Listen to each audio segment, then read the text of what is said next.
যে কারো বিরুদ্ধে যুদ্ধ করো, এমনকি সে যদি আত্মীয় হয়। প্রসঙ্গটা বললে অনুচ্ছেদটা যুক্তি আছে। যখন ন্যায় বিচারের জন্য যুদ্ধ করছেন, যদি সেটা আত্মীয় স্বজনের বিরুদ্ধে যায়, তাতে কোনো সমস্যা নেই। ভগবদ্গীতা আর মহাভারতে এই কথাটাই বলা হয়েছে, সত্যের পক্ষে আর মিথ্যার বিরুদ্ধে যুদ্ধ। যখনই আমি কোনো হিন্দুকে মহাভারত আর গীতার কথা বলবো, সে তো এটা জানে।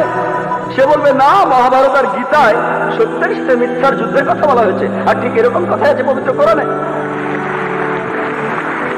তাহলে মহাভারত আর গীতার উদ্ধৃতিগুলো শুনলে আপনি কোরআনকেও বুঝতে পারবেন। এছাড়াও অনেক লোক বলে, ও কোরআনে জিহাদের কথা বলছে, আপনি জিহাদ করতে গিয়ে মারা গেলে বেহেশতে যাবেন।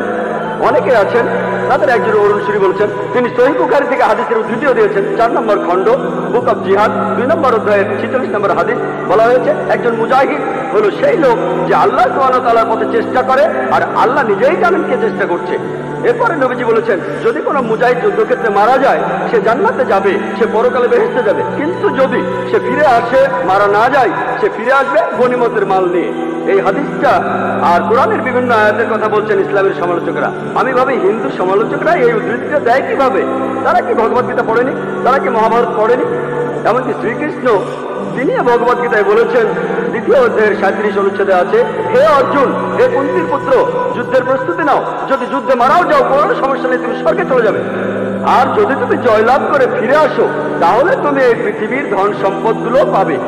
হাদিসে একই কথা আছে। তাহলে কৃষ্ণ যখন অর্জুনকে বলছে, যুদ্ধ করো, সমস্যা নেই, যদি মারা যাও স্বর্গে চলে যাবে, যদি যুদ্ধে জিতে ফিরে আসো তুমি অনেক ধন সম্পদ পাবে। সহিহ বুখারীও একই কথা বলছে, কোরআনেও একই কথা আছে।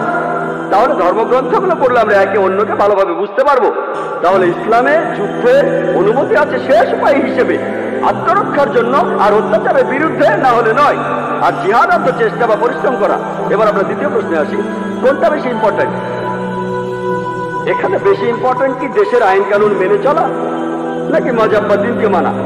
যেন আমাকে প্রশ্ন করছেন, আমার উপর কার দাবি আগে? আমার বাবার দাবি আগে না মায়ের দাবি আগে?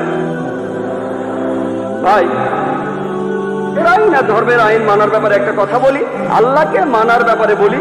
মহান ঈশ্বর আমাদের সৃষ্টিকর্তা, তিনি আমাদের চাইতে অনেক উপরে। ঈশ্বরের আইন মেনে চলাটা আমাদের কাছে সবচেয়ে ইম্পর্টেন্ট, অন্য যে কোনো আইনের চাইতে। সে আইনটা যেই লিখুক না কেন, যেই লিখুক না কেন। তবে আমি একজন ইন্ডিয়ান, আমি জানি যে ইন্ডিয়ার সংবিধানে এমন কোনো আইন নেই যেটা ইন্ডিয়ার কোনো মুসলমানকে তার ধর্ম পালন করতে বাধা দেয়। কোনো বাধা নেই। সত্যি বলতে, ইন্ডিয়া এমন একটি দেশ যার সংবিধানে লেখা আছে যে ইন্ডিয়ার নাগরিক, তাদের জন্য এটা জন্মগত অধিকার যে তারা তাদের ধর্ম পালন করতে পারবে। আমিও সে কাজই করছি।